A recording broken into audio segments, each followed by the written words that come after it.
Bakit ba natin kailangan na magpa-test ng ating, blood sugar level? Gaano ba kahalaga kasi dito natin made-determine kung gaano kataas ang, blood sugar level ng ating katawan. Sapagkat ang mga nagpapa-HbA1c lamang ay ito yung, kung bago ka pa lang na magka-carnivore way of eating, meat-based diet, I strongly suggest bago ka magpa-coach sa akin, ito lang dun sa mga interesado talaga na very, andun yung, dedication nila na matutunan at maka-recover for more than a decade. Ang dami na nating natulungan na mahigit isang dekada na talaga na merong, diabetes, nag-i-insulin na sila.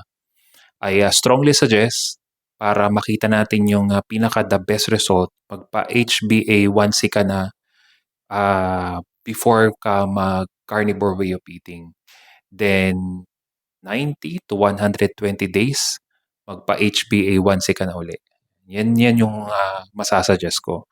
So kung susundin mo yung ating, programa, mas magiging, mas mabilis yung, recovery. Sapagkat this is very alarming para sa kaalaman po ng lahat. Kasi kapag pinabayaan mo yan, may possibilities na magkaroon ka ng problema sa puso, maraming, complication, at puwede kang magkaroon ng, kidney failure. Kasi madaming magiging komplikasyon po 'yan. Meron lang talagang, sugar level na kailangan lang talaga ng, ating katawan at puwede yang i-reproduce ng katawan mismo natin kahit hindi na tayo magpasok ng sugar o carbohydrates na nako-convert into sugar.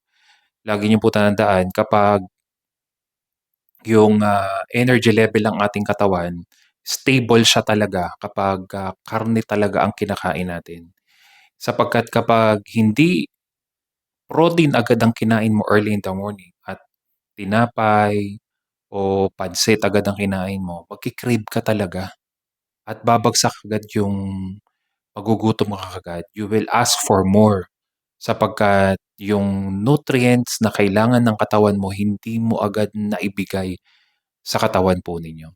So, para po dun sa mga gusto na matutunan at makaalis ka na talaga sa sinasabing, hindi na mare-reverse ang, diabetes, ako na po nagsasabi sa inyo.